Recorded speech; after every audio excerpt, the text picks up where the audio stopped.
Punjabi radio USA ਸੁਣ ਰਹੇ ਸਾਰੇ ਹੀ ਮਾਣਯੋਗ ਅਤੇ ਸਤਿਕਾਰਤ ਸਰੋਤਿਆਂ ਨੂੰ ਪੰਜਾਬੀ ਰੇਡੀਓ USA ਦੀ ਟੀਮ ਅਤੇ ਮੇਰੇ ਰਾਜਕਰਨਵੀਰ ਸਿੰਘ ਵੱਲੋਂ ਆਪ ਜੀ ਨੂੰ ਬਹੁਤ ਪਿਆਰ ਸਤਿਕਾਰ ਸਹਿਤ ਦੋਨੋਂ ਅੱਜ ਜੋੜ ਕੇ ਨਿੱਘੀ ਜਿਹੀ ਸਤਿ ਸ੍ਰੀ ਅਕਾਲ। ਸਭ ਨੂੰ ਜੀ ਨੂੰ ਆਖਦੇ ਹਾਂ। ਸੋ ਪ੍ਰੋਗਰਾਮ ਖਬਰ 'ਤੇ ਨਜ਼ਰ ਦੇ ਵਿੱਚ ਆਪ ਸਭ ਦਾ ਸਵਾਗਤ ਕਰਦੇ ਹਾਂ ਅਤੇ ਮੇਰੇ ਨਾਲ ਪ੍ਰੋਗਰਾਮ ਖਬਰ 'ਤੇ ਨਜ਼ਰ ਦੇ ਵਿੱਚ ਇਸ ਟਾਈਮ ਜੁੜ ਚੁੱਕੇ ਨੇ ਮਿੰਟੂ ਗੁਰੂਸਰੀਆ ਜੀ ਮਲੋਟ ਸਟੂਡੀਓਜ਼ ਤੋਂ। ਮਿੰਟੂ ਜੀ ਨਿੱਘੀ ਜੀ ਨੂੰ ਪਿਆਰ ਭਰੀ ਸਤਿ ਸ੍ਰੀ ਅਕਾਲ। ਸ਼ੁਕਰੀਆ ਜੀ ਰਾਜਕਰਨਵੀਰ ਸਿੰਘ ਜੀ, ਸਾਰਿਆਂ ਨੂੰ ਸਤਿ ਸ਼੍ਰੀ ਅਕਾਲ ਜੀ। ਸਾਡੇ ਅੱਜ ਦੇ ਪ੍ਰੋਗਰਾਮ ਖਬਰ 'ਤੇ ਨਜ਼ਰ ਉਸ ਨੂੰ ਸਪਾਂਸਰ ਕਰਦੇ ਨੇ ਖਾਲਸਾ ਇੰਸ਼ੋਰੈਂਸ ਏਜੰਸੀ ਵਾਲੇ, ਜਿਨ੍ਹਾਂ ਦੇ ਕੋਲੋਂ ਤੁਸੀਂ ਹਰ ਇੱਕ ਤਰੀਕੇ ਦੀ ਇੰਸ਼ੋਰੈਂਸ ਕਰਵਾ ਸਕਦੇ ਹੋ। ਇੰਸ਼ੋਰੈਂਸ ਬਾਰੇ ਪਤਾ ਕਰਨ ਲਈ ਕਾਲ ਕਰ ਸਕਦੇ ਹੋ ਨੰਬਰ 408 272 2500 ਦੇ ਉੱਤੇ। ਇਸ ਦੇ ਨਾਲ ਕ੍ਰਿਸ਼ਨ ਧਨੋਤਾ ਜੀ, ਅਮਰਜੀਤ ਸਿੰਘ ਦਸਾਂਝ ਜੀ ਯੂਬਾ ਸਿਟੀ ਤੋਂ, ਸੁੱਚਾ ਸਿੰਘ ਜੀ ਫਰੈਜ਼ਨੋ ਤੋਂ, ਗੁਰਵਿੰਦਰ ਸਿੰਘ ਅਵਤਾਰ ਸਿੰਘ ਚਾਂਦੀ ਆਰਨੋ ਐਕਸਪ੍ਰੈਸ ਵਾਲੇ ਕੋਚੈਲਾ ਤੋਂ, ਜੱਸੀ ਗਿੱਲ ਪਲੰਬਿੰਗ ਵਾਲੇ, ਲਾਲੀ ਸਿੱਧੂ ਜੀ, ਪ੍ਰੀਤਮ ਸਿੰਘ ਤਲਵਿੰਦਰ ਸਿੰਘ ਗਿੱਲ ਬੇਕਰਸਫੀਲਡ ਤੋਂ, ਗੁਰਪਾਲ ਸੋਹਲ ਜੀ ਕਲੋਵਿਸ ਤੋਂ। ਇਹਨਾਂ ਸਾਰਿਆਂ ਦਾ ਅਸੀਂ ਬਹੁਤ ਬਹੁਤ ਧੰਨਵਾਦ ਕਰਦੇ ਹਾਂ। ਜੇਕਰ ਤੁਸੀਂ ਜਾਂ ਕੋਈ ਹੋਰ ਕਾਰੋਬਾਰ ਇਸ ਪ੍ਰੋਗਰਾਮ ਨੂੰ ਸਪਾਂਸਰ ਕਰਨਾ ਚਾਹੁੰਦੇ ਹੋ, ਸੰਪਰਕ ਕਰੋ ਨੰਬਰ 408 722 7698 ਦੇ ਉੱਤੇ। ਮਿੰਟੂ ਗੁਰੂਸਰੀਆ ਜੀ, ਗੱਲਬਾਤ ਦਾ ਸਿਲਸਿਲਾ ਸ਼ੁਰੂ ਕਰਦੇ ਹਾਂ। ਪੰਜਾਬ ਦੇ ਨੀਤੀ ਆਯੋਗ ਦੇ ਚੇਅਰਮੈਨ ਅਰਵਿੰਦ ਨੇ ਅਸਤੀਫਾ ਦੇ ਦਿੱਤਾ। ਨਹੀਂ, ਇਹ ਪੰਜਾਬ ਦੇ ਨਹੀਂ, ਪੰਜਾਬ ਦੇ ਵਿੱਚ ਕੋਈ ਨੀਤੀ ਆਯੋਗ ਮਾਫੀ ਚਾਹੁੰਦਾ, ਭਾਰਤ ਦੇ ਜੀ ਜੀ ਜੀ ਜੀ ਭਾਰਤ ਦਾ ਨੀਤੀ ਆਯੋਗ ਹੁੰਦਾ, ਜਿਹਨੂੰ ਪਹਿਲਾਂ ਪਲੈਨਿੰਗ ਬੋਰਡ ਕਹਿੰਦੇ ਹੁੰਦੇ ਸੀਗੇ। ਬਾਅਦ ਦੇ ਵਿੱਚ ਜਦੋਂ ਮੋਦੀ ਗਵਰਨਮੈਂਟ ਆਈ ਹੈ, ਇਹਨਾਂ ਨੇ ਪਲੈਨਿੰਗ ਬੋਰਡ ਭੰਗ ਕਰਕੇ ਨੀਤੀ ਆਯੋਗ ਦਾ ਗਠਨ ਕਰ ਦਿੱਤਾ ਸੀ। ਵੈਸੇ ਪਲੈਨਿੰਗ ਨੂੰ ਜੇ ਆਪਾਂ ਟਰਾਂਸਲੇਟ ਕਰੀਏ ਹਿੰਦੀ 'ਚ ਆਯੋਗ ਬਣ ਜਾਂਦਾ ਨੀਤੀ, ਤੇ ਜੇ ਬੋਰਡ ਨੂੰ ਆਪਾਂ ਟਰਾਂਸਲੇਟ ਕਰੀਏ ਤੇ ਉਹ ਆਯੋਗ ਬਣ ਜਾਂਦਾ। ਕੋਈ ਫਰਕ ਨਹੀਂ ਹੈ, ਬਸ ਨਾਂ ਦਾ ਹੀ ਫਰਕ ਹੈ, ਨਾ ਹੀ ਕੰਮ ਦਾ ਫਰਕ ਆ। ਹੁਣ ਜਿਹੜੇ ਇਹ ਅਰਵਿੰਦ ਪਨਗੜੀਆ ਸਾਹਿਬ ਗਏ ਆ, ਮੇਰੇ ਖਿਆਲ ਦੇ ਨਾਲ ਇਹ ਭਾਰਤੀ ਜਨਤਾ ਪਾਰਟੀ ਦੇ ਮਨ ਚੜੀਆ ਨਹੀਂ ਬਣ ਸਕੇ, ਸ਼ਾਇਦ ਇਸ ਕਰਕੇ ਇਹਨਾਂ ਨੂੰ ਜਾਣਾ ਪੈ ਰਿਹਾ। ਦੂਜੀ ਗੱਲ ਇਹ ਆ ਕਿ ਇਸ ਸਾਲ ਦੇ ਜੇ ਆਪਾਂ ਹੁਣ ਤੱਕ ਦੇ ਆਹ ਮਹੀਨੇ ਲਾ ਲਈਏ ਤੇ ਕੁਛ ਪਿਛਲੇ ਮਹੀਨੇ ਲਾ ਲਈਏ, ਜਿੱਦਾਂ ਨੋਟਬੰਦੀ ਹੋਈ ਸੀ ਉਸ ਤੋਂ ਬਾਅਦ, ਤਾਂ ਦੋ ਵੱਡੇ ਅਰਥ ਸ਼ਾਸਤਰੀ ਆ ਜਿਹੜੇ ਉਹ ਇਸ ਸਰਕਾਰ ਦੇ ਵਿੱਚੋਂ ਗਏ। ਇੱਕ ਤੇ ਰਘੂ ਰਾਮ ਰਾਜਨ, ਦੂਸਰਾ ਇਹ ਜਿਹੜਾ ਹੁਣ ਅਰਵਿੰਦ ਪਨਗੜੀਆ ਸਾਹਿਬ ਦਾ ਜਾਣਾ ਹੋ ਗਿਆ। ਇਹ ਦੋ ਚਿਹਰੇ ਆ ਜਿਹੜੇ ਵੱਡੇ ਅਰਥ ਸ਼ਾਸਤਰੀ ਸਨ। ਤੇ ਕਮਾਲ ਦੀ ਗੱਲ ਹੈ ਕਿ ਦੋਨੇ ਹੀ ਬਾਹਰੋਂ ਪੜ੍ਹੇ ਸੀਗੇ ਤੇ ਦੋਨੇ ਹੀ ਬਾਹਰਲੀਆਂ ਯੂਨੀਵਰਸਿਟੀਆਂ ਦੇ ਵਿੱਚ ਪ੍ਰੋਫੈਸਰ ਆ। ਅਰਵਿੰਦ ਪਨਗੜੀਆ ਸਾਹਿਬ ਕੋਲੰਬੀਆ ਯੂਨੀਵਰਸਿਟੀ ਦੇ ਪ੍ਰੋਫੈਸਰ ਆ। ਤੁਹਾਨੂੰ ਸ਼ਾਇਦ ਪਤਾ ਹੋਣਾ, ਕੋਲੰਬੀਆ ਯੂਨੀਵਰਸਿਟੀ ਦੇ ਵਿੱਚ ਇਹ ਨੇਮ ਕਾਇਦਾ ਹੈ ਕਿ ਉੱਥੋਂ ਦਾ ਪ੍ਰੋਫੈਸਰ ਰਿਟਾਇਰਡ ਨਹੀਂ ਹੁੰਦਾ। ਜਦੋਂ ਤੱਕ ਉਹਦੀ ਜ਼ਿੰਦਗੀ ਹੈ, ਜਦੋਂ ਤੱਕ ਉਹਦੇ ਹੱਥ ਪੈਰ ਚੱਲਦੇ, ਉਹ ਬੱਚਿਆਂ ਨੂੰ ਪੜ੍ਹਾ ਸਕਦਾ। ਸੋ ਦੱਸਿਆ ਤੇ ਜਾ ਰਿਹਾ ਕਿ ਪਨਗੜੀਆ ਸਾਹਿਬ ਵਾਪਸ ਕੋਲੰਬੀਆ ਯੂਨੀਵਰਸਿਟੀ 'ਚ ਜਾਣਾ ਚਾਹੁੰਦੇ ਆ, ਔਰ ਨਾਲ ਹੀ ਉਹਨਾਂ ਦਾ ਜਿਹੜਾ ਉਹ ਇੱਕ ਜਨੂਨ ਹੈ ਪੜ੍ਹਾਈ ਦਾ ਕਿ ਬੱਚਿਆਂ ਨੂੰ ਪੜ੍ਹਾਈ ਕਰਾਈ ਜਾਵੇ, ਉਸ ਜਨੂਨ ਲਈ ਉਹ ਅਸਤੀਫਾ ਦੇ ਰਹੇ ਆ। ਪਰ ਜਿਹੜੀ ਕਹਾਣੀ ਹੈ ਉਹ ਕਹਾਣੀ ਹਮੇਸ਼ਾ ਜੋ ਦਿਸਦੀ ਹੁੰਦੀ ਹੈ ਸਿਆਸਤ ਦੇ ਵਿੱਚ, ਉਹ ਤੋਂ ਥੋੜ੍ਹੀ ਜਿਹੀ ਉਲਟ ਹੁੰਦੀ ਹੈ। ਅਸਲ ਦੇ ਵਿੱਚ ਦੇਖੋ, ਜਿਹੜਾ ਇਹ ਨੀਤੀ ਆਯੋਗ ਸੀ ਉਹ ਅਰਵਿੰਦ ਪਨਗੜੀਆ ਸਾਹਿਬ ਸਨ। ਇਹਨਾਂ ਦੀ ਕਿਤੇ ਨਾ ਕਿਤੇ ਜਿਹੜੇ ਸੰਘ ਦੇ ਕੁਛ ਸੰਗਠਨ ਆ, ਜਿੱਦਾਂ ਸਵਦੇਸ਼ੀ ਜਾਗਰਣ ਮੰਚ ਆ, ਮਜ਼ਦੂਰ ਸੰਗਠਨ ਹੈ ਉਹਨਾਂ ਦਾ, ਕਿਸਾਨ ਸੰਗਠਨ ਆ, ਮਜ਼ਦੂਰ ਸੰਘ ਕਹਿ ਦਿੰਦੇ ਉਹਨੂੰ। ਸੋ ਇਹ ਸਾਰੇ ਜਿਹੜੇ ਸੰਗਠਨ ਸੀਗੇ ਸੰਘ ਨਾਲ ਜੁੜੇ, ਉਹ ਕਿਤੇ ਨਾ ਕਿਤੇ ਇੱਕ ਤੇ ਇਹਨਾਂ ਤੋਂ ਥੋੜ੍ਹੇ ਜਿਹੇ ਖਫਾ ਸੀ। ਖਫਾ ਇਸ ਕਰਕੇ ਸੀਗੇ ਕਿਉਂਕਿ ਕੁਛ ਮਾਮਲਿਆਂ ਦੇ ਵਿੱਚ ਇਹਨਾਂ ਦੀਆਂ ਜਿਹੜੀਆਂ ਨੀਤੀਆਂ ਸੀ, ਇਹਨਾਂ ਦੀਆਂ ਜਿਹੜੀਆਂ ਸਿਫਾਰਸ਼ਾਂ ਸੀ, ਉਹ ਵਿਵਾਦਤ ਬਣੀਆਂ। ਜਿੱਦਾਂ ਉਦਾਹਰਨ ਦੇ ਤੌਰ ਤੇ ਇਹਨਾਂ ਨੇ ਪਿੱਛੇ ਜੇ ਕਹਿਤਾ ਸੀਗਾ ਕਿ ਕਿਸਾਨਾਂ ਤੇ ਟੈਕਸ ਲਾ ਦੇਣਾ ਚਾਹੀਦਾ, ਉਹਦੇ ਤੇ ਬੜਾ ਬਵਾਲ ਹੋਇਆ ਸੀਗਾ। ਫਿਰ ਉਸ ਤੋਂ ਬਾਅਦ ਅਰੁਣ ਜੇਤਲੀ ਨੂੰ ਆ ਕੇ ਬਿਆਨ ਦੇਣਾ ਪਿਆ ਸੀ ਸਾਹਮਣੇ। ਉਹਦੇ ਤੇ ਜਿਹੜੇ ਇਹਨਾਂ ਦੇ ਕਿਸਾਨ ਸੰਗਠਨ ਸੀ, RSS ਨਾਲ ਜੁੜੇ ਮਜ਼ਦੂਰ ਸੰਗਠਨ ਸੀ, ਉਹਨਾਂ ਨੇ ਕਾਫੀ ਜ਼ਿਆਦਾ ਇਤਰਾਜ਼ ਜਤਾਇਆ ਸੀ। ਦੂਜੀ ਗੱਲ ਕਿ ਕੁਛ ਮਾਮਲਿਆਂ ਦੇ ਵਿੱਚ ਇਹਨਾਂ ਦੀਆਂ ਜਿਹੜੀਆਂ ਸਿਫਾਰਸ਼ਾਂ ਸੀ ਸਰਕਾਰ ਨੇ ਦਰਕਿਨਾਰ ਕਰ ਦਿੱਤੀਆਂ। ਮਤਲਬ ਕਿ ਇਹ ਚਾਹੁੰਦੇ ਸਨ ਕਿ ਜਿੱਦਾਂ ਜੇਲ੍ਹਾਂ, ਹਸਪਤਾਲ ਹੈ, ਸਕੂਲ ਆ, ਇਹਨਾਂ ਤੇ ਸਰਕਾਰ ਦਾ ਪ੍ਰਬੰਧ ਨਾ ਹੋਵੇ, ਮਤਲਬ ਕਿ ਇਹਨਾਂ ਦਾ ਨਿੱਜੀਕਰਨ ਕਰ ਦਿੱਤਾ ਜਾਵੇ। ਸਰਕਾਰ ਇਸ ਪਾਸੇ ਨਹੀਂ ਸੀ ਆਉਣਾ ਚਾਹੁੰਦੀ। ਕੁਛ ਮਸਲਿਆਂ ਦੇ ਵਿੱਚ ਜੋ ਸਰਕਾਰ ਚਾਹੁੰਦੀ ਸੀ ਉਹ ਇਹ ਨਹੀਂ ਸੀ ਕਰਦੇ ਪਏ, ਯਾਨੀ ਕਿਤੇ ਨਾ ਕਿਤੇ ਆਪਸ ਦੇ ਵਿੱਚ ਤਾਲਮੇਲ ਦੀ ਵੀ ਕਮੀ ਸੀਗੀ। ਹੁਣ ਦੱਸਿਆ ਤੇ ਇਹੋ ਹੀ ਜਾ ਰਿਹਾ ਕਿ ਪਨਗੜੀਆ ਸਾਹਿਬ ਵਾਪਸ ਬੱਚਿਆਂ ਨੂੰ ਪੜ੍ਹਾਉਣ ਲਈ ਜਾ ਰਹੇ, ਆਪਣੇ ਵਿਦਿਆਰਥੀਆਂ ਨੂੰ ਉਹ ਤਾਲੀਮ ਦੇਣ ਲਈ ਜਾ ਰਹੇ ਆ, ਪਰ ਅੰਦਰੂਨੀ ਸੂਤਰ ਇਹ ਦੱਸਦੇ ਆ ਕਿ ਇਹਨਾਂ ਦਾ ਆਪਸੀ ਤਾਲਮੇਲ ਸੀਗਾ ਜਿਹੜਾ ਉਹ ਅਸੰਤੁਲਿਤ ਹੋ ਗਿਆ, ਕਿਤੇ ਨਾ ਕਿਤੇ ਉਹਦੇ 'ਚ ਸੰਤੁਲਨ ਸੀਗਾ ਜਿਹੜਾ ਉਹ ਗੜਬੜਾ ਗਿਆ। ਇਸ ਕਰਕੇ ਇਹ ਅਸਤੀਫਾ ਜਿਹੜਾ ਉਹ ਵਕਤ ਤੋਂ ਪਹਿਲਾਂ ਆ ਗਿਆ। ਉਹਦਾ ਅਰਵਿੰਦ ਪਨਗੜੀਆ ਸਾਹਿਬ ਨੇ ਜੋ ਵੀ ਹੁਣ ਤੱਕ ਦਾ ਕੰਮ ਕਾਰ ਕੀਤਾ ਉਹਦੇ 'ਚ ਠੀਕ ਆ ਕਿ ਛੋਟੇ ਮੋਟੇ ਵਿਵਾਦ ਵੀ ਉੱਥੇ ਆ, ਉਹਦਾ ਕੁਛ ਚੰਗੇ ਕੰਮ ਵੀ ਕੀਤੇ ਆ। ਸੋ ਹਾਲ ਦੀ ਘੜੀ ਦੇਖ ਸਕਦੇ ਹਾਂ ਕਿ ਭਾਰਤੀ ਜਨਤਾ ਪਾਰਟੀ ਦੇ ਇਹ ਜਿਹੜੇ ਵੱਡੇ ਵੱਡੇ ਅਰਥ ਸ਼ਾਸਤਰ ਜਾ ਰਹੇ ਆ, ਜਿਹੜੇ ਹੁਣ ਇਹਨਾਂ ਦੀ ਜਗ੍ਹਾ ਤੇ ਬਹਿ ਰਹੇ, ਜਿੱਦਾਂ ਰਘੂ ਰਾਮ ਰਾਜਨ ਤੋਂ ਬਾਅਦ ਉਰਜਿਤ ਪਟੇਲ ਬੈਠਾ। ਉਰਜਿਤ ਪਟੇਲ ਦੇ ਕੰਮਕਾਰ ਦੀ ਜੇ ਆਪਾਂ ਦੇਖੀਏ, ਜੇ ਉਹ ਵੈਸੇ ਤੇ ਉਹ ਛੋਟੀ ਜੀ ਹੈ ਉਹਦੀ ਟਰਮ, ਜੇ ਉਹ ਦੇਖੀਏ ਤਾਂ ਉਹਦੇ ਤੋਂ ਜ਼ਿਆਦਾ ਉਮੀਦ ਉਹਦੇ ਪਿਛਲੇ ਕੰਮਕਾਰ ਨੂੰ ਵੇਖ ਕੇ ਨਹੀਂ ਲਾਈ ਜਾ ਸਕਦੀ। ਹੁਣ ਇਹਨਾਂ ਦੀ ਥਾਂ ਤੇ ਜਿਹੜਾ ਆਊਗਾ, ਕਿਉਂਕਿ ਨੀਤੀ ਆਯੋਗ ਸਰਕਾਰ ਦਾ ਇੱਕ ਬਹੁਤ ਵੱਡਾ ਥਿੰਕ ਟੈਂਕ ਆ, ਬਹੁਤ ਵੱਡਾ, ਤਾਂ ਉਸ ਥਿੰਕ ਟੈਂਕ ਦੀ ਆ ਕੇ ਕਮਾਂਡ ਕੌਣ ਸੰਭਾਲਦਾ ਉਹ ਵੇਖਣ ਵਾਲੀ ਗੱਲ ਹੋਊ। ਉਹ ਅੱਗੇ ਕੰਮ ਕਿਸ ਤਰ੍ਹਾਂ ਦਾ ਕਰਦਾ ਇਹ ਉਸ ਤੋਂ ਵੀ ਵੇਖਣਾ ਦਿਲਚਸਪ ਹੋਏਗਾ। ਪਰ ਹਾਲ ਦੀ ਘੜੀ ਪਨਗੜੀਆ ਸਾਹਿਬ ਹੈ ਜਿਹੜੇ ਉਹ ਵਾਪਸ ਜਾ ਰਹੇ ਆ, ਉੱਥੇ ਜਾ ਰਹੇ ਆ ਜਿੱਥੋਂ ਉਹ ਆਏ ਸਨ। ਪਰ ਉਹਨਾਂ ਦੀ ਥਾਂ ਤੇ ਹੁਣ ਕੌਣ ਆਏਗਾ ਉਹ ਦੇਖਦੇ ਆ, ਇੱਕ ਅੱਧੇ ਦਿਨ ਤੱਕ ਸਾਫ਼ ਹੋ ਜਾਏਗਾ। ਜੀ ਜੀ ਬਿਲਕੁਲ। ਅਗਲੀ ਆਪਾਂ ਮਿੰਟੂ ਗੁਰਸਰੀਆ ਜੀ ਗੱਲ ਕਰਦੇ ਹਾਂ ਵੀ ਸੰਸਦ ਦੇ ਵਿੱਚ ਇੱਕ ਸਾਂਸਦ ਨੇ ਸਦਨ ਦੇ ਵਿੱਚ ਇਹ ਆਖਿਆ ਵੀ ਸਚਿਨ ਅਤੇ ਰੇਖਾ ਆ ਇਹਨਾਂ ਨੂੰ ਸੰਸਦ ਚੋਂ ਬਾਹਰ ਕੱਢਿਆ ਜਾਵੇ। ਵੈਸੇ ਗੱਲ ਤਾਂ ਮਾੜੀ ਨਹੀਂ, ਉਹ ਕਢਾ ਕੇ ਕੁਛ ਕਰਦੇ ਆ। ਦੇਖੋ, ਸਚਿਨ ਤੰਦੂਲਕਰ ਬਹੁਤ ਵੱਡਾ ਖਿਡਾਰੀ ਆ। ਮੇਰੇ ਖਿਆਲ ਦੇ ਨਾਲ ਇਸ ਸਦੀ 'ਚ ਵੀ ਉਹਦੇ ਵਰਗਾ ਹੁਣ ਤੱਕ ਤੇ ਖਿਡਾਰੀ ਕੋਈ ਨਹੀਂ ਆਇਆ। ਪਿਛਲੀ ਸਦੀ ਦੇ ਜੇ ਆਪਾਂ ਦੇਖੀਏ ਅੰਤਲੇ ਦਹਾਕੇ ਦੋ, ਤੇ ਉਹਦੇ ਵਿੱਚ ਵੀ ਸਚਿਨ ਦੇ ਵਰਗਾ ਕੋਈ ਖਿਡਾਰੀ ਨਜ਼ਰ ਨਹੀਂ ਆਉਂਦਾ।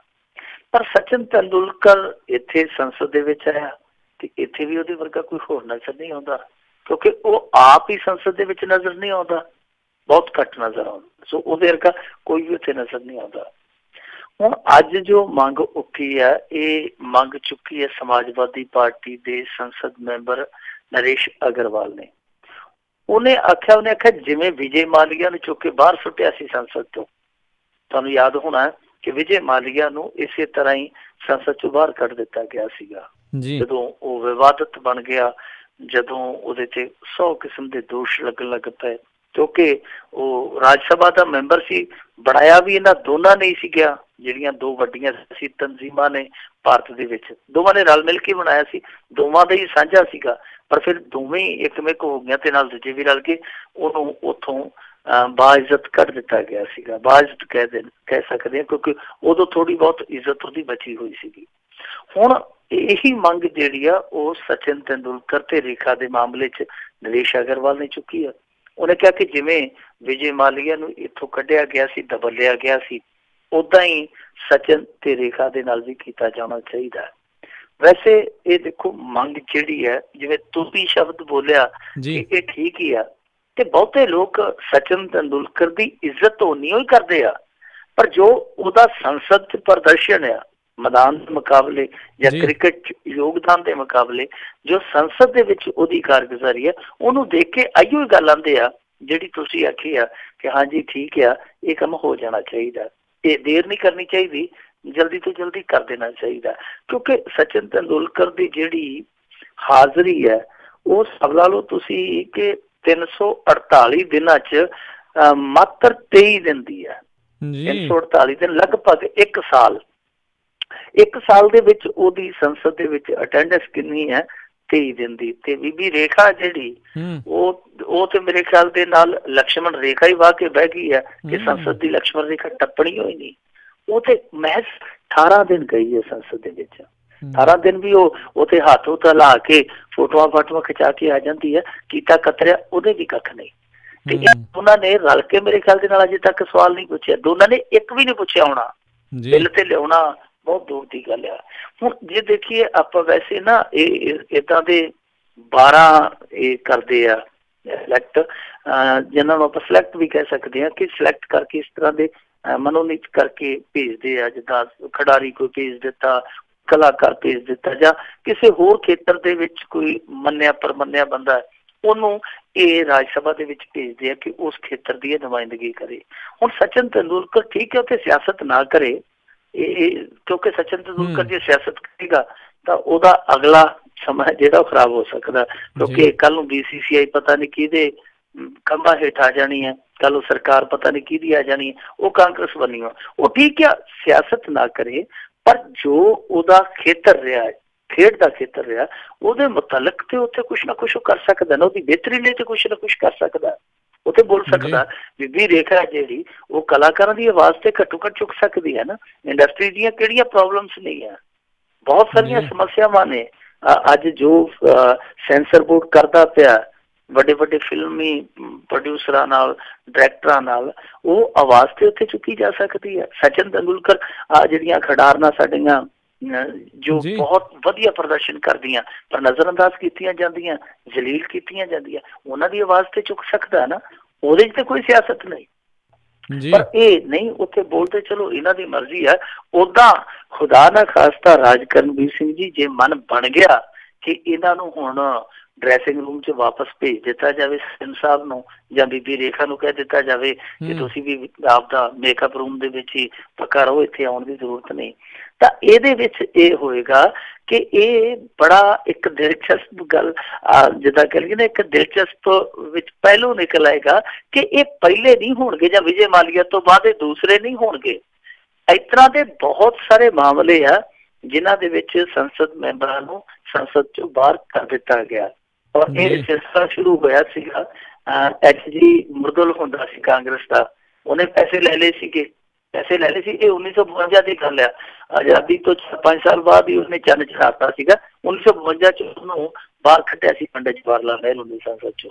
उस तो बाद सुब्रमण्यम स्वामी है जिहड़ा भारतीय जनता पार्टी का फायर ब्रांड नेता, ਇਹਦੀ ਵਾਰੀ आई ਸੀਗੀ, ਇਹਦੇ ਤੇ ਦੋਸ਼ ਲੱਗਾ ਸੀਗਾ कि इन्हें गलत प्रोपेगेंडा किया, देश के विरुद्ध प्रोपेगेंडा किया, संविधानिक अदारियां नूं इन्हें बदनाम किया, इनू भी संसद चों बाहर कर दिता गया सी। इंदिरा गांधी नूं भी संसद चों बाहर कढ़िया होया जदों ते दोष लगा सीगा कि इन्हें शोषण किया, इन्हें अपनी ताकत का मिसयूज किया, उन्हों भी बाहर कढ़िया होया। ते 10 एक बारी इकट्ठे ही निकल गए सीगे जिन्हां ने पैसे लेके संसद च सवाल करने शुरू कर दिते सी ते सिंह दे विच फस गए सी। सो ये कल्ले नहीं होणगे सचिन तेंदुलकर होनी, जे कल नूं इस तरह की नौबत आ जाती है। इन्हां तो पहला बहुत सारे अगे लाइन च लगे हुए आ, पर सचिन तेंदुलकर ते रेखा दोवें नामचीन सन, दोवें इज्जतदार रुतबेदार सन, पर जो संसद दे विच उन्हां ने आके अपना फर्ज निभाउणा सी, किते ना किते उस फर्ज निर्वाह तो वो पासे रह गए, कुताही कर गए आ। मेरे ख्याल दे नाल इन्हां दी शख्सियत दे नाल आप ही न्याय नहीं कर सके। जी जी जी अगली ਆਪਾਂ ਮਿੰਟੂ ਗੁਰਸੇਰੇ जी गल करते हैं। चीफ जस्टिस ऑफ इंडिया की ਵੱਡੀ टिप्पणी, कानून तोड़ना साडे लहू विच शामिल हो चुका है। देखो इस टिप्पणी दे नाल तुहानूं इतफाक रखना ही पवेगा, सहमति देनी पवेगी, क्योंकि हरेक बंदा है ना जिहड़ा वो किते ना किते कानून तोड़ के मजा जरूर लेंदा जी। ये गल वखरी है कि जिन्ने कोई जोगा हुंदा उन्ना कोई तोड़दा। हुण देखो एक रेहड़ी फड़ी वाला एक संसद दे विच बैठा, संसद तक पहुंच गया, दोने दा मारी करदे आ। जिन्ने कोई जोगा जिहड़ा संसद च बैठा वो सोचता है कि इत्थों टेंडर मिल जाने, इत्थों ऐ करदे आ, उत्थों ऐ करदे आ, पता नहीं अगले साल जितना या नहीं जितना, की पता पार्टी ने टिकट देनी है या नहीं देनी, मुंडे दा बना दिया, कुड़ी दा बना दिया, दोतरे नूं इत्थे करदे आ, पोते नूं इत्थे सैट करदे आ। वो उत्थे बैठा स्कीमां लाई जांदा जे कोई संसद तक पहुंच जांदा। ते जे कोई रेहड़ी फड़ी तक आ, रेहड़ी फड़ी तक सीमित आ, ते ओदा जिन्ना कोई दा चलदा वो उन्ना को कानून उत्थे तोड़ दिंदा। मतलब ਉਹਦੀ रेहड़ी फड़ी है ਜਿਹੜੀ ਉਹ उस जगह ते लगी ਹੁੰਦੀ ਆ जिथे मनाही होवे, आम तौर ते ਹੁੰਦਾ। जे ना भी होवे ते जो गली दी जगह दुकानदार तुसीं देखो ना, छोटे दुकानदार ਉਹ ਅੱਧੀ दुकान ਉਹਨਾਂ ਦੀ सरकारी जगह ਹੁੰਦੀ है, ਉਹਨਾਂ ਤੋਂ ਉੱਥੇ तक वस चल जाता। फुटपाथ ते कब्जा कर लिया, ਜਿਹੜਾ मेरे वर्गा फुटपाथी है वो फुटपाथ ते कब्जा जमा लेंदा। पर किसी न किसी तरीके दे नाल असीं नेम कायदिਆਂ ਨੂੰ ਤੋੜਦੇ ਜ਼ਰੂਰ ਆ। सो जो चीफ जस्टिस ऑफ इंडिया का यह बयान आना कि कानून तोड़ना साडे खून च शामिल हो चुका, बिल्कुल सही गल आ ਕਿ ਕਿਸੇ ਵੀ ਬੰਦੇ ਨੂੰ ਮੌਕਾ ਮਿਲਣਾ ਚਾਹੀਦਾ, ਉਹਦੇ ਸਿਰ ਤੇ ਕੁੰਡਾ ਨਾ ਹੋਵੇ। ਜਿਵੇਂ ਆਂਦੇ ਆ ਨਾ ਕਿ ਸਿਰ ਤੇ ਨਹੀਂ ਕੁੰਡਾ ਤੇ ਹਾਥੀ ਫਿਰਦਾ ਲੁੰਡਾ। ਜਦੋਂ ਪਤਾ ਲੱਗਦਾ ਕਿ ਸਾਡੇ ਸਿਰ ਤੇ ਕੁੰਡਾ ਨਹੀਂ ਹੈ ਤਾਂ ਅਸੀਂ ਫਿਰ ਚੱਕਦੇ ਕਰ ਦਿੰਦੇ। ਆਹ 2 NRI ਦੀ ਆਪਾਂ ਇੱਕ ਵਾਰੀ ਖਬਰ ਕੀਤੀ ਸੀ ਮੇਰੇ ਖਿਆਲ ਦੇ ਨਾਲ, ਉੱਥੋਂ ਸਹੀ ਸਲਾਮਤ ਆ ਗਏ ਕੈਨੇਡਾ ਚੋਂ। ਇੱਥੇ ਪਿਓ ਪੁੱਤ ਨੇ ਆ ਕੇ ਮੋਹਾਲੀ ਦੀ ਸੜਕ ਤੇ ਹੀ ਪੱਬ ਬਣਾ ਲਿਆ, ਬੋਰਨਟ ਤੇ ਰੱਖ ਲਈ ਬੀਅਰ, ਨਾਲ ਕੋਈ ਦੂਜੀ ਵੀ ਕੌੜੇ ਪਾਣੀ ਦੀ ਬੋਤਲ ਵੀ ਰੱਖ ਲਈ, ਤੇ ਦੋਵਾਂ ਨੇ ਰੱਜ ਕੇ ਖਰੂਦ ਪਾਉਣਾ ਸ਼ੁਰੂ ਕਰ ਦਿੱਤਾ। ਰਾਤ ਨੂੰ 1 ਵਜੇ ਜੇ ਪੁਲਿਸ ਆਈ ਤੇ ਪੁਲਿਸ ਦੇ ਗੱਲ ਪੈ ਗਈ, ਫਿਰ ਉਹਨਾਂ ਨੂੰ ਧੂ ਕੇ ਰਾਤ ਨੂੰ ਹਵਾਲਾ ਚ ਬੰਦ ਕੀਤਾ ਸੀਗਾ। ਏਦਾਂ ਮੇਰੇ ਖਿਆਲ ਦੇ ਨਾਲ ਬਾਹਰਲੇ ਮੁਲਕਾਂ ਚ ਤੇ ਨਹੀਂ ਕਰਦੇ ਹੋਣੇ ਛੇਤੀ। ਇੱਥੇ ਆ ਕੇ ਉਹਨਾਂ ਨੂੰ ਪਤਾ ਸੀਗਾ ਕਿ ਪਹਿਲਾਂ ਤਾਂ ਕਿਸੇ ਨੇ ਆਉਣਾ ਨਹੀਂ, ਜੇ ਕੋਈ ਆਇਆ ਤੇ ਪਾਉਂਡ ਦੀ ਮਹਿਕ ਲੈ ਕੇ ਪਿੱਛੇ ਮੁੜ ਜੂਗਾ, ਡਾਲਰ ਦੀ ਮਹਿਕ ਲੈ ਕੇ ਪਿੱਛੇ ਮੁੜ ਜੂਗਾ, ਕੋਈ ਫਰਕ ਨਹੀਂ ਪੈਣਾ। ਸੋ ਇਹ ਇੱਕ ਚੀਜ਼ ਆ ਕਿ ਸਾਡੀ ਮਾਨਸਿਕਤਾ ਦੇ ਵਿੱਚ ਇਸ ਗੱਲ ਨੇ ਕਰ ਕੀਤਾ ਹੋਇਆ ਕਿ ਅਸੀਂ ਇਹਨਾਂ ਚੀਜ਼ਾਂ ਨੂੰ ਸਮਝਦੇ ਨਹੀਂ। ਜਿੱਥੇ ਸਾਨੂੰ ਲੱਗਦਾ, ਹੁਣ ਤੇ ਤੁਸੀਂ ਇੱਕ ਹੋਰ ਮਿਸਾਲ ਦੇਖੋ, ਮੈਂ ਜਾਤੀ ਤੌਰ ਤੇ ਵੇਖਿਆ ਵੀ ਹੋਇਆ, ਚੰਡੀਗੜ੍ਹ ਦੇ ਵਿੱਚ ਜਦੋਂ ਵੀ ਕੋਈ ਜਾਂਦਾ ਸਾਡਾ ਪੰਜਾਬੀ, ਉਹ ਪਹਿਲਾਂ ਹੀ ਲਾ ਲੈਂਦਾ ਕਮਰ ਕੱਸਾ ਜਿਹਾ ਸੀਟ ਬੈਲਟ ਲਾ ਕੇ, ਤੇ ਜੇ ਮੋਟਰਸਾਈਕਲ ਤੇ ਹੋਵੇ ਉੱਤੇ ਹੈਲਮਟ ਵੀ ਚੜਾ ਲੈਂਦਾ। ਬਿਲਕੁਲ ਵਸਾ ਨਹੀਂ ਖਾਂਦੇ, ਕਿਉਂਕਿ ਪਤਾ ਚੰਡੀਗੜ੍ਹ ਦੇ ਵਿੱਚ ਚਲਾਨ ਹੋ ਜਾਣਾ। ਤੇ ਜਦੋਂ ਟੱਪਦੇ ਆ ਮੋਹਾਲੀ, ਸੁਹਾਣਾ ਆ ਗਿਆ, ਮੋਹਾਲੀ ਆ ਗਿਆ, ਬਸ ਉਹ ਕਿਧਰੇ ਹੈਲਮਟ, ਕਿਧਰੇ ਉਹ ਸੀਟ ਬੈਲਟ ਨਹੀਂ। ਕਿਉਂਕਿ ਇੱਥੇ ਕਾਨੂੰਨ ਪਤਾ ਜੀ, ਇੱਥੇ ਕਾਨੂੰਨ ਥੋੜਾ ਜਿਹਾ ਹੋਰ ਹਿਸਾਬ ਕਿਤਾਬ ਦਾ, ਉਹਦਾ ਨੱਕ ਮੂੰਹ ਅਸੀਂ ਤੋੜ ਮਰੋੜ ਸਕਦੇ ਹਾਂ। ਸੋ ਮੌਕਾ ਮਿਲਣਾ ਚਾਹੀਦਾ। ਮੈਂ ਉਹੀ ਗੱਲ ਕਰ ਰਿਹਾ ਕਿ ਹਰੇਕ ਬੰਦੇ ਦੇ ਜ਼ਹਿਨ ਦੇ ਵਿੱਚ ਕਿਤੇ ਕਿਤੇ ਇਹ ਸ਼ਰਾਰਤ ਛੁਪੀ ਹੁੰਦੀ ਆ ਕਿ ਮੌਕਾ ਮਿਲੇ ਉਹ ਬਾਹਰ ਆ ਜਾਂਦੀ ਆ। ਸੋ ਹੁਣ ਜਿਹੜਾ ਇਹ ਖੈਰ ਸਾਹਿਬ ਦਾ ਇਹ ਬਿਆਨ ਆਇਆ ਜਾਂ ਟਿੱਪਣੀ ਆਈ ਆ, ਬੜੀ ਦਿਲਚਸਪ ਹੈ। ਆਈ ਕਿਸੇ ਸੰਦਰਭ ਦੇ ਵਿੱਚ, ਉਹ ਵੀ ਮਾਮਲਾ ਦਿਲਚਸਪ ਆ ਕਿ ਦਿੱਲੀ ਦੇ ਲਾਜਪਤ ਨਗਰ 'ਚ ਇੱਕ ਇੰਸਟੀਚਿਊਟ ਦੇ ਮੁਖੀ ਦਿਨੇਸ਼ ਖੋਸਲਾ ਨੇ ਆਪਣੇ ਘਰ ਦੀ ਇਮਾਰਤ 'ਚ ਹੀ ਵਪਾਰਕ ਅਦਾਰਾ ਖੋਲਿਆ ਹੋਇਆ ਸੀਗਾ। ਮਤਲਬ ਕਿ ਘਰ ਨੂੰ ਹੀ ਵਪਾਰਕ ਸੈਂਟਰ ਬਣਾਇਆ ਹੋਇਆ ਸੀਗਾ। ਉਹ ਜਦੋਂ ਮਸਲਾ ਸੁਪਰੀਮ ਕੋਰਟ 'ਚ ਗਿਆ ਤੇ ਉਹਨਾਂ ਨੇ ਇਹੋ ਗੱਲ ਆਖੀ ਹੋਣੀ ਹੈ ਕਿ ਤੁਸੀਂ ਪੜ੍ਹੇ ਲਿਖੇ ਲੋਕ ਹੋ, ਅਰਬਨ ਸੁਸਾਇਟੀ 'ਚ ਰਹਿਣ ਵਾਲੇ ਲੋਕ ਹੋ, ਤੁਸੀਂ ਵੀ ਕਾਨੂੰਨ ਤੋੜਨ ਤੋਂ ਬਾਜ਼ ਨਹੀਂ ਆਉਂਦੇ। ਤਾਂ ਮੇਰੇ ਖਿਆਲ ਦੇ ਨਾਲ ਫਿਰ ਉਹ ਥੋੜੇ ਜਿਹੇ ਤਲਖੀ 'ਚ ਆ ਗਏ ਹੋਣੇ ਆ। ਉਹਨਾਂ ਕਿਹਾ ਹੋਣਾ ਕਿ ਬਸ ਜਿਹਦਾ ਦਾਜ ਜਿੰਨਾ ਕੋ ਲੱਗਦਾ ਉਹ ਉਹਨਾਂ ਕੋ ਕਾਨੂੰਨ ਤੋੜ ਲੈਂਦਾ, ਨਾ ਤੁਸੀਂ ਘੱਟ ਹੋ ਤੇ ਨਾ ਉਹ ਸੜਕ ਤੇ ਰਹਿਣ ਵਾਲਾ, ਫੁੱਟਪਾਥ ਤੇ ਰਹਿਣ ਵਾਲਾ, ਨਾ ਉਹ ਘੱਟ ਆ। ਇਸ ਮਾਮਲੇ 'ਚ ਤੁਸੀਂ ਬਰੋਬਰ ਹੋ, ਬੇਸ਼ੱਕ ਪੜ੍ਹਾਈ ਜਾਂ ਧਨ ਦੌਲਤ ਦੇ ਮਾਮਲੇ 'ਚ ਬਹੁਤ ਵੱਡਾ ਫਰਕ ਹੋਵੇ। ਸੋ ਇਹ ਜਿਹੜੀ ਟਿੱਪਣੀ ਆਈ ਹੈ ਚੀਫ ਜਸਟਿਸ ਆਫ ਇੰਡੀਆ ਦੀ, ਇਹ ਸਾਡੀ ਮਾਨਸਿਕਤਾ ਦਾ ਇੱਕ ਪ੍ਰਗਟਾਵਾ ਹੈ, ਇੱਕ ਮੋਹਰ ਹੈ। ਪਰ ਅਸੀਂ ਆਪ 'ਚ ਬਦਲੀਏ ਤਾਂ ਮੇਰੇ ਖਿਆਲ ਦੇ ਨਾਲ ਇਹ ਬਦਲਿਆ ਜਾ ਸਕਦਾ ਇਸ ਚੀਜ਼ ਨੂੰ, ਜੇ ਹਰੇਕ ਬੰਦਾ ਆਪਣੇ ਆਪ ਤੇ ਲਾਗੂ ਕਰੇ।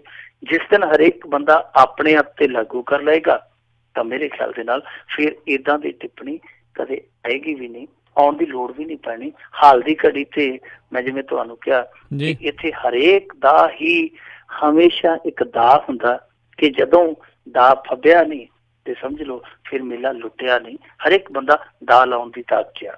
ਜੀ ਅਗਲੀ ਆਪਾਂ ਮਿੰਟੂ ਗੁਰਸਰੇ ਜੀ ਗੱਲ ਕਰੀਏ ਵੀ ਕਾਂਗਰਸੀ ਵਿਧਾਇਕ ਨੇ ਪਹਿਲਾਂ ਖੁਦ ਮੰਨਿਆ ਵੀ ਵਿਕ ਰਿਹਾ ਆ ਚਿੱਟਾ ਤੇ ਬਾਅਦ ਦੇ ਵਿੱਚ ਮੁੱਕਰ ਗਿਆ। ਇਹ ਏਦਾਂ ਹੀ ਕਰਦੇ ਹੁੰਦੇ ਆ। ਉਹ ਜੈਨੀ ਸਾਹਿਬ ਨਹੀਂ ਸੀਗੇ ਇਹਨਾਂ ਦੇ ਮੰਤਰੀ, ਸਾਬਕਾ ਮੰਤਰੀ, ਹੁਣ ਤੇ ਸਾਬਕਾ ਮੰਤਰੀ, ਉਦੋਂ ਮੌਜੂਦਾ ਮੰਤਰੀ ਹੁੰਦੇ ਸੀਗੇ। ਮਲੋਟ ਦੇ ਲਾਗੇ ਉਹ ਕਹਿ ਕੇ ਗਏ ਕਿ ਸ਼ਰਾਬ ਹੈ ਜਿਹੜੇ ਉਹ ਕੋਈ ਨਸ਼ਾ ਨਹੀਂ ਹੈ, ਸ਼ਰਾਬ ਕੋਈ ਨਸ਼ਾ ਨਹੀਂ ਹੈ। ਤੇ ਉਹਨੇ 2-3 ਵਾਰੀ ਭੁਆ ਕੇ ਇਹ ਬਿਆਨ ਦਿੱਤਾ ਸੀਗਾ ਕਿ ਸ਼ਰਾਬ ਕੋਈ ਨਸ਼ਾ ਨਹੀਂ। ਪੱਤਰਕਾਰਾਂ ਨੇ ਫਿਰ ਪੁੱਛਿਆ ਕਿ ਸ਼ਰਾਬ ਕਿਉਂ ਨਹੀਂ ਨਸ਼ਾ, ਤੇ ਉਹਨੇ ਐਕਸਪਲੇਨ ਵੀ ਕੀਤਾ ਕਿ ਇਸ ਵਜ੍ਹਾ ਕਰਕੇ ਨਸ਼ਾ ਨਹੀਂ ਹੈ। ਪਰ ਜਦੋਂ ਸੋਸ਼ਲ ਮੀਡੀਆ ਤੇ ਉਹ ਬਿਆਨ ਚੱਲ ਪਿਆ, ਵਾਇਰਲ ਹੋ ਗਿਆ, ਲੋਕਾਂ ਨੇ ਲੱਖ ਲਾਹਨਤ ਪਾਈ ਕਿ ਸਿਹਤ ਮੰਤਰੀ ਹੋ ਕੇ ਤੁਸੀਂ ਸ਼ਰਾਬ ਨੂੰ ਗਲੋਰੀਫਾਈਡ ਕਰਦੇ ਪਏ ਹੋ। ਤਾਂ ਉੱਥੇ ਜਾਂਦਿਆਂ ਚੰਡੀਗੜ੍ਹ ਤੱਕ ਜੈਨੀ ਸਾਹਿਬ ਦਾ ਜਿਹੜਾ ਜੈਨ ਸੀਗਾ ਬਦਲ ਗਿਆ। ਉਹ ਕਹਿੰਦੇ ਜੀ ਕਿ ਮੇਰੇ ਬਿਆਨ ਨੂੰ ਤੋੜਿਆ ਮਰੋੜਿਆ। ਉਹ ਕਹਿੰਦੇ ਤੋੜਿਆ ਮਰੋੜਿਆ, ਕਮਾਲ ਦੀ ਗੱਲ ਆ ਕਿ ਜੋ ਤੁਸੀਂ ਬੋਲਿਆ ਉਹ ਕੈਮਰੇ 'ਚ ਰਿਕਾਰਡ ਹੋਇਆ, ਉਹ ਲਾਈਵ ਲੋਕਾਂ ਨੇ ਵੇਖ ਲਿਆ। ਤੋੜਿਆ ਮਰੋੜਿਆ ਕਿੰਨੇ? ਉਹ ਕਹਿੰਦੇ ਮੈਨੂੰ ਨਹੀਂ ਪਤਾ ਜੀ, ਇਹਨਾਂ ਨੇ ਤੋੜਿਆ ਮਰੋੜਿਆ, ਮੀਡੀਆ ਦਾ ਤਾਂ ਕੰਮ ਹੀ ਆ। ਤੇ ਫਿਰ ਇਸ ਤਰ੍ਹਾਂ ਦੇ ਹੋਰ ਵੀ ਬਹੁਤ ਸਾਰੇ ਲੀਡਰ ਆ ਜਿਹੜੇ ਬਾਅਦ ਦੇ ਵਿੱਚ ਮਿੰਟ ਨਹੀਂ ਲਾਉਂਦੇ ਮੁੱਕਰਨ ਲੱਗਿਆ। ਉਹ ਕਹਿੰਦੇ ਜੀ ਸਾਡੇ ਬਿਆਨ ਨੂੰ ਤੋੜ ਮਰੋੜ ਦਿੱਤਾ। ਸੱਜਣ ਕਾਂਗਰਸੀ ਹੈ ਜਿਹੜਾ, ਇਹ ਵੀ ਇਹੀਓ ਕਹੀ ਜਾਂਦਾ। ਮੇਰਾ ਇੱਕ ਦੋਸਤ ਸੀਗਾ, ਉਹ ਅੱਜ ਇਹਦੀ ਸਿਫਤ ਕਰਨ ਡਿਆ ਸੀ। ਮੈਂ ਕਿਹਾ ਰੁਕ ਜਾ ਸ਼ਾਮ ਤੱਕ। ਉਹ ਕਹਿੰਦਾ ਕਿ ਇਹ ਆ ਬੰਦਾ, ਇਹੋ ਜਿਹਾ ਬੰਦਾ ਮੁੱਖ ਮੰਤਰੀ ਚਾਹੀਦਾ। ਏਡਾ ਸੱਚਾ ਬੰਦਾ, ਆਪਣੀ ਸਰਕਾਰ ਦੇ ਖਿਲਾਫ ਹੀ ਜਾਣ ਡਿਆ। ਭਰੀ ਪੰਚਾਇਤ ਦੇ ਵਿੱਚ ਬੰਦੇ ਨੇ ਸੱਚ ਬੋਲਿਆ, ਇਹੋ ਜਿਹਾ ਬੰਦਾ ਪ੍ਰਧਾਨ ਮੰਤਰੀ ਹੋਣਾ ਚਾਹੀਦਾ। ਮੈਂ ਕਿਹਾ ਤੂੰ ਇਹਨੂੰ UN ਦਾ ਜਨਰਲ ਸਕੱਤਰ ਬਣਾ ਕੇ ਛੱਡੇਗਾ, ਰੁਕਦੇ ਜਾ। ਤੇ ਉਹੀ ਗੱਲ ਹੋਈ, 5 ਨਹੀਂ ਵਜੇ ਉਹਦਾ ਬਿਆਨ ਆ ਗਿਆ। ਬਿਆਨ ਇਹ ਆ ਗਿਆ ਕਿ ਭਾਈ ਸਾਹਿਬ ਮੇਰਾ ਤੇ ਬਿਆਨ ਤੋੜਿਆ ਮਰੋੜਿਆ, ਟਵਿਸਟ ਕੀਤਾ ਗਿਆ। ਮੈਂ ਜੋ ਕਹਿਣਾ ਚਾਹੁੰਦਾ ਸੀਗਾ ਉਸ ਗੱਲ ਨੂੰ ਤੇ ਇਹਨਾਂ ਨੇ ਅੱਗੇ ਜਾ ਕੇ ਕਨਵੇ ਨਹੀਂ ਕੀਤਾ, ਪਰ ਇਹਨਾਂ ਨੇ ਹੋਰ ਹੀ ਗੱਲ ਵਿਖਾ ਦਿੱਤੀ, ਨੈਗੇਟਿਵ ਗੱਲ ਵਿਖਾ ਦਿੱਤੀ ਹੈ।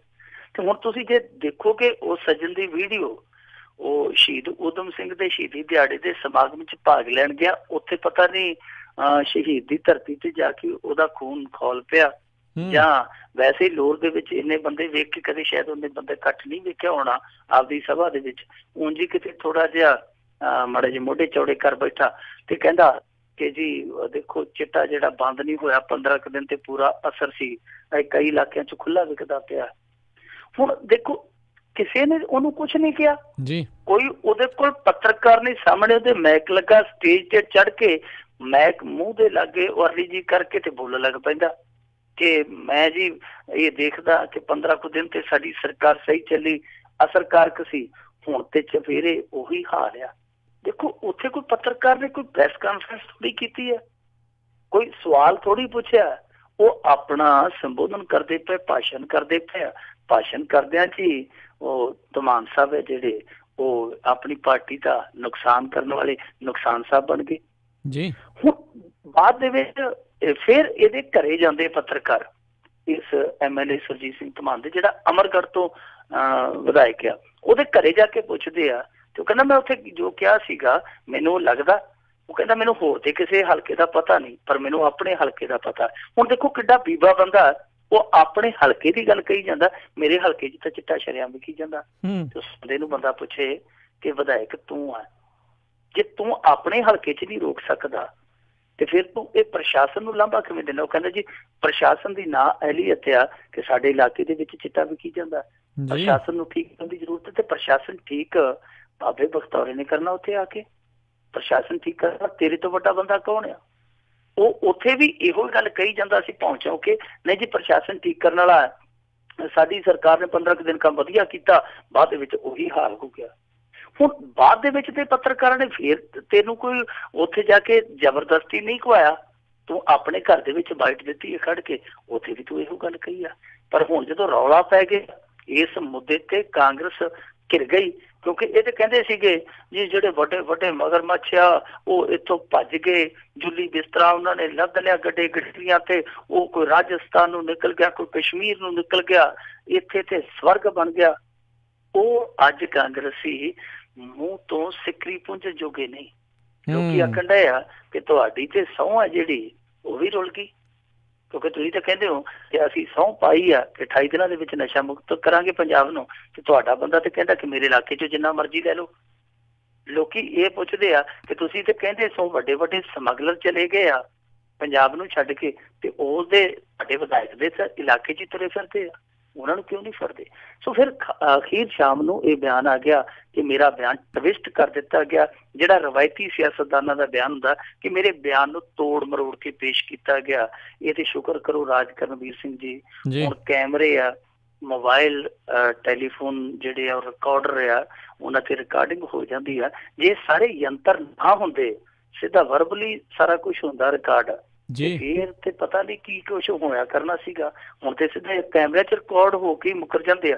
ਤੇ ਉਦੋਂ ਜੇਕਰ ਇਹ ਚੀਜ਼ਾਂ ਨਾ ਹੁੰਦੀਆਂ, ਉਦੋਂ ਇਹਨਾਂ ਦਾ ਦੀਨਮਾਨ ਕਿਹੋ ਜਿਹਾ ਹੁੰਦਾ? ਪਰ ਇਹਨਾਂ ਬੰਦਿਆਂ ਨੂੰ ਪੁੱਛਣ ਵਾਲਾ ਹੋਵੇ ਕਿ ਕਦੇ ਪੱਤਰਕਾਰਾਂ ਤੁਹਾਡੇ ਪੁਰਪੜੀ ਤੇ ਪਿਸਤੌਲ ਰੱਖ ਕੇ ਤੁਹਾਡੇ ਤੋਂ ਕਹਾਇਆ ਕਿ ਤੋੜ ਮਰੋੜ ਕੇ ਬਿਆਨ ਦਿਓ। ਸੋ ਇਹ ਚੀਜ਼ਾਂ ਜਿਹੜੀਆਂ ਆਪਣੇ ਆਪ ਨੂੰ ਬਚਾਉਣ ਲਈ ਉਹ ਦੂਜੇ ਤੇ ਸੁੱਟਣੀ ਮਾੜੀ ਗੱਲ ਆ। ਸੁਰਜੀਤ ਸਿੰਘ ਧਮਾਨ ਨੇ ਇੱਕ ਜੁਰਤ ਵਿਖਾਈ, ਸੱਚ ਜ਼ਰੂਰ ਬੋਲਿਆ, ਪਰ ਉਸ ਸੱਚ ਦਾ ਮਲੀਆ ਮੇਟ ਕੁਝ ਘੰਟਿਆਂ ਬਾਅਦ ਉਹਨੇ ਆਪ ਹੀ ਕਰਕੇ ਦਿਖਾ ਦਿੱਤਾ। ਸਿਆਸਤਦਾਨ ਦੇ ਬਿਆਨ ਆਉਣ ਤੋਂ ਬਾਅਦ ਵੀ ਕਈ ਘੰਟੇ ਇੰਤਜ਼ਾਰ ਕਰਨਾ ਚਾਹੀਦਾ ਕਿ ਉੱਤੋਂ ਉਸ ਬਿਆਨ ਦੇ ਬਰਖਲਾਫ ਕੋਈ ਆਪਦਾ ਹੀ ਬਿਆਨ ਨਾ ਆ ਜਾਵੇ। ਬਿਲਕੁਲ ਸਹੀ ਗੱਲ ਆ ਜੀ ਜੀ। ਅਤੇ ਅਗਲੀ ਮਿੰਟੂ ਜੀ ਆਪਾਂ ਗੱਲ ਕਰੀਏ ਵੀ ਡਰੇਨੇਜ ਵਿਭਾਗ ਘੁਟਾਲੇ ਦੀ ਪੜਤਾਲ CBI ਦੇ ਹਵਾਲੇ ਕਰਨ ਦੀਆਂ ਤਿਆਰੀਆਂ। ਦੇਖੋ ਰਾਜਕਰਮਵੀਰ ਸਿੰਘ ਜੀ, ਇਹ ਜਿਹੜਾ ਘੁਟਾਲਾ ਹੈ ਨਾ, ਪਹਿਲਾਂ ਤੇ ਕਿਹਾ ਗਿਆ ਸੀ 200 ਕਰੋੜ ਦਾ ਘੁਟਾਲਾ, 500 ਕਰੋੜ ਦਾ ਘੁਟਾਲਾ ਹੈ, ਪਰ ਜਿਹੜੇ ਇੱਥੋਂ ਲੰਬੀ ਚ ਬੈਠੇ ਲੋਕ ਇਹ ਖਬਰਾਂ ਨੂੰ ਪੜ੍ਹਦੇ ਪਏ ਸਨ, ਉਹ ਕਹਿੰਦੇ ਸੀ ਕਿ ਗਲਤ ਹੈ ਤੁਹਾਡੀ ਕੈਲਕੂਲੇਸ਼ਨ, ਤੁਹਾਡੀ ਗਿਣਤੀ ਮਿਣਤੀ ਗਲਤ ਆ, ਕਿਉਂਕਿ ਪਹਿਲੇ ਲੰਬੀ ਦੇ ਵਿੱਚ ਹੀ ਜਿਹੜੇ ਪ੍ਰੋਜੈਕਟ ਆਏ ਆ ਸੇਮ ਵਾਲੇ, ਜਿਹੜੇ ਸਿੰਜਾਈ ਮਹਿਕਮੇ ਦੇ ਅੰਡਰ ਇੱਥੇ ਅੱਗੇ ਚੱਲੇ ਆ, ਉਹਨਾਂ ਦੇ ਵਿੱਚ ਹੀ ਇਹਦੋਂ ਤਾਂ ਕਈ ਗੁਣਾ ਜ਼ਿਆਦਾ ਘੁਟਾਲਾ ਚੱਲਾ ਇਹ 10 ਸਾਲਾਂ ਦੇ ਅੰਦਰ। ਇਹ ਇਕੱਲੇ ਲੰਬੀ ਦੇ ਵਿੱਚ ਹੀ ਇਹਦੋਂ ਜ਼ਿਆਦਾ, ਤੇ ਜੇ ਸਾਰੇ ਮੁਕਤਸਰ ਜ਼ਿਲ੍ਹੇ ਦਾ ਲਾ ਲਈਏ, ਜਿੰਨਾ ਇਹ ਅੰਕੜਾ ਦਿੰਦੇ ਆ, ਇਹ ਤੋਂ ਕਈ ਗੁਣਾ ਇਕੱਲੇ ਮੁਕਤਸਰ ਜ਼ਿਲ੍ਹੇ ਦਾ ਹੀ ਬਣ ਜਾਣਾ, ਕਿਉਂਕਿ ਇਹ ਸੇਮ ਪ੍ਰਭਾਵਿਤ ਜ਼ਿਲ੍ਹਾ ਹੈ। ਜਿੰਨੀ ਪੂਰੇ ਪੰਜਾਬ ਦੇ ਵਿੱਚ ਸੇਮ ਹੈ ਰਾਜਕਰਮਵੀਰ ਸਿੰਘ ਜੀ, ਉਦੋਂ ਅੱਧੀ ਹੈ ਜਿਹੜੀ ਉਹ ਇਕੱਲੇ ਮੁਕਤਸਰ ਜ਼ਿਲ੍ਹੇ 'ਚ ਆ, ਜਿੰਨੀ ਕੁੱਲ ਮੁਕਤਸਰ ਜ਼ਿਲ੍ਹੇ 'ਚ ਆ ਉਹਦੀ ਸਾਰੀ ਅੱਧੀ ਹੈ ਜਿਹੜੀ ਉਹ ਇਕੱਲੇ ਲੰਬੀ ਹਲਕੇ 'ਚ ਆ।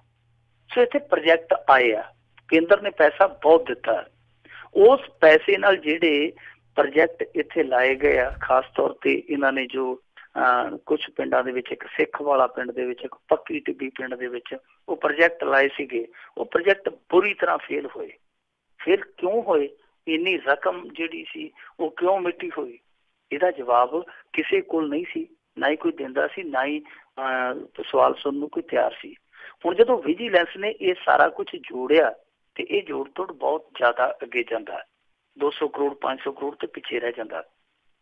ਹੁਣ ਸਮੱਸਿਆ ਇਹ ਸੀਗੀ ਕਿ ਇਹਨਾਂ ਸਾਰੇ ਪ੍ਰੋਜੈਕਟਾਂ ਦੀ ਜਾਂਚ ਪੜਤਾਲ ਕਰਨੀ, ਹਾਲਾਂਕਿ ਇਹਨਾਂ ਨੇ ਪਹਿਲਾਂ 50 ਚੁੱਕੇ, ਪਰ 50 ਫਿਰ ਇਹਨਾਂ ਨੇ ਸ਼ਾਰਟ ਲਿਸਟਡ ਕਰਕੇ 7 ਕਰ ਦਿੱਤੇ ਕਿ ਅਸੀਂ 7 ਦੀ ਜਾਂਚ ਕਰਾਂਗੇ, ਪਰ 7 ਦੀ ਵੀ ਜਾਂਚ ਇਹ ਖੁਦ ਨਹੀਂ ਸੀ ਕਰ ਸਕਦੇ, ਕਿਉਂਕਿ ਇਹਨਾਂ ਦੇ ਕੋਲ ਟੈਕਨੀਕਲੀ ਇੱਕ ਹੀ ਬੰਦਾ ਸੀਗਾ, ਇੱਕ ਹੀ ਅਫਸਰ ਸੀਗਾ ਜਿਹੜਾ ਕਿ ਇਸ ਤਰ੍ਹਾਂ ਦੀ ਜਾਂਚ ਪੜਤਾਲ ਕਰਨ ਦੇ ਵਿੱਚ ਸਮਰੱਥ ਸੀ, ਜਿਹਦੀ ਪੜ੍ਹਾਈ ਲਿਖਾਈ ਇਸ ਪੱਧਰ ਦੀ ਸੀਗੀ।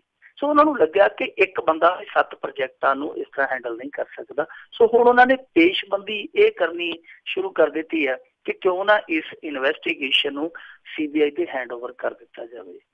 ਤਾਂ ਆਉਣ ਵਾਲੇ ਸਮੇਂ ਦੇ ਵਿੱਚ ਹੋ ਸਕਦਾ ਹੈ ਕਿ ਵਿਜੀਲੈਂਸ ਹੈ ਜਿਹੜੀ ਉਹ ਇਸ ਜਾਂਚ ਪੜਤਾਲ ਨੂੰ CBI ਦੇ ਹੈਂਡਓਵਰ ਕਰ ਦੇ, ਤੇ ਮੇਰੇ ਖਿਆਲ ਦੇ ਨਾਲ ਕਰ ਵੀ ਦੇਣੀ ਚਾਹੀਦੀ ਹੈ, ਕਿਉਂਕਿ ਪੈਸਾ ਇਹਨਾਂ ਪ੍ਰੋਜੈਕਟਾਂ 'ਚ ਸੈਂਟਰ ਦਾ ਆਇਆ। ਜੇ CBI ਇਨਵੈਸਟੀਗੇਸ਼ਨ ਕਰ ਦਿੰਦੀ ਹੈ ਤੇ ਕਰ ਉਹ ਬਿਲਕੁਲ ਨਿਰਪੱਖਤਾ ਦੇ ਨਾਲ ਦਿੰਦੀ ਹੈ, ਤੇ ਫਿਰ ਦੇਖੋ ਇਸ ਤੰਦ ਤਾਣੀ ਦੇ ਥੱਲੇ ਕੀ ਕੁਛ ਨਿਕਲਦਾ, ਬਹੁਤ ਕੁਛ ਨਿਕਲੇਗਾ।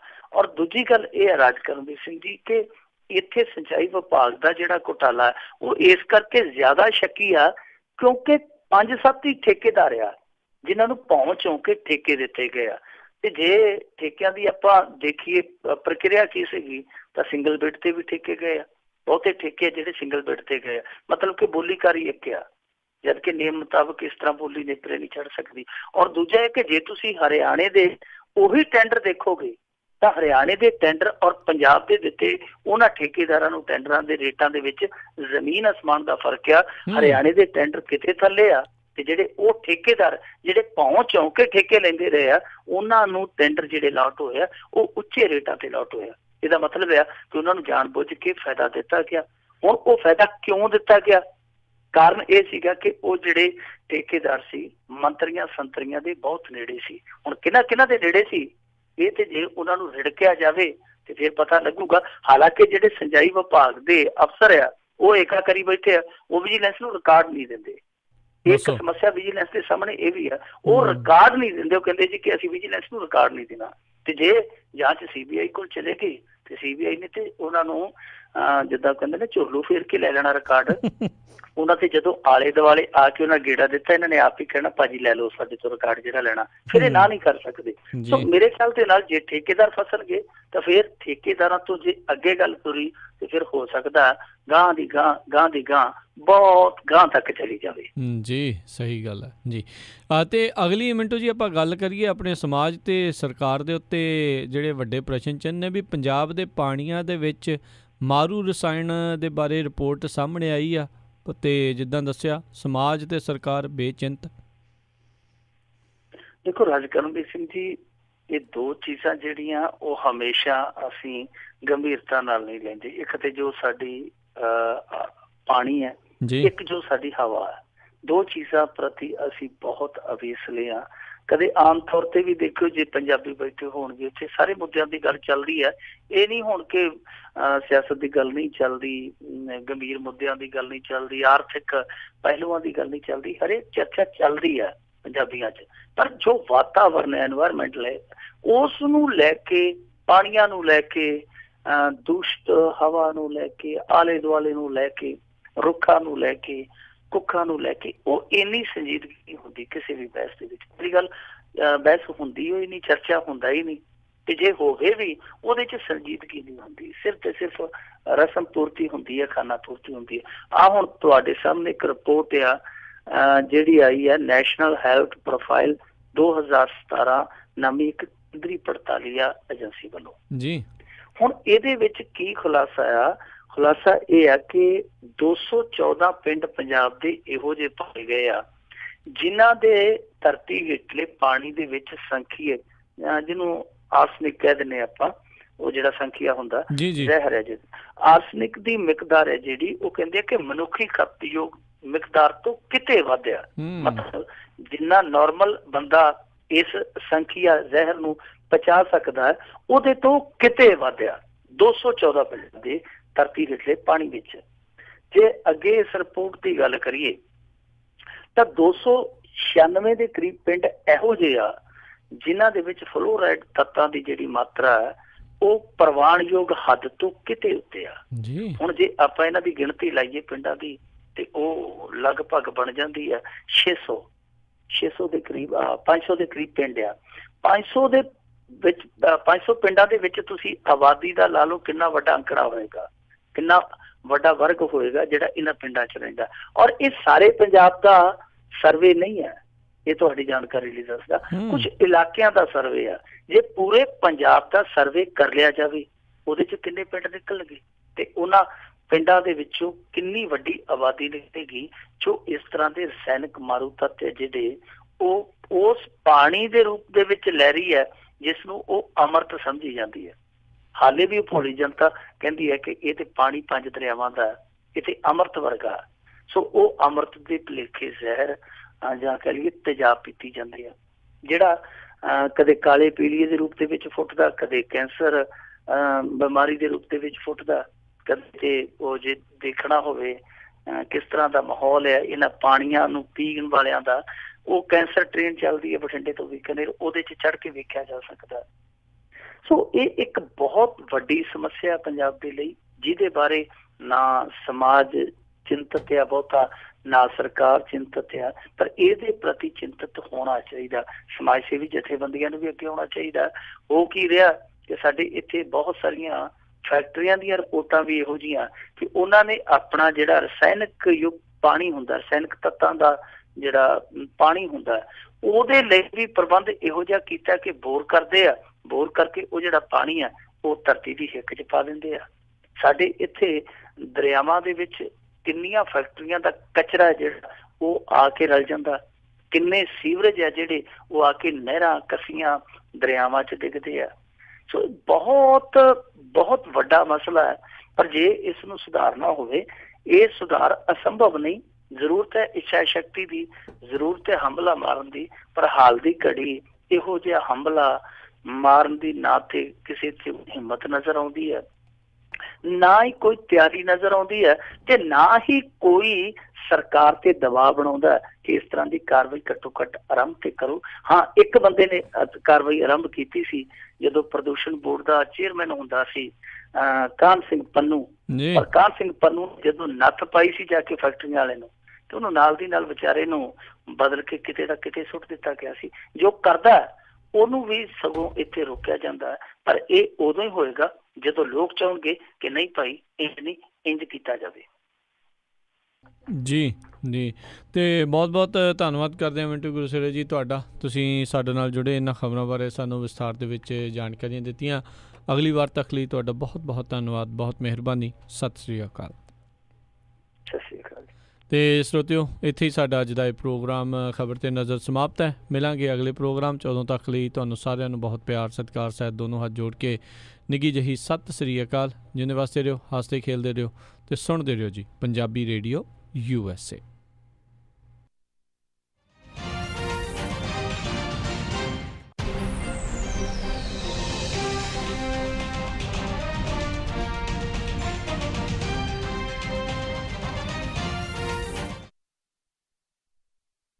ਤੁਸੀਂ ਸੁਣ ਰਹੇ ਹੋ ਪੰਜਾਬੀ ਰੇਡੀਓ USA ਔਨ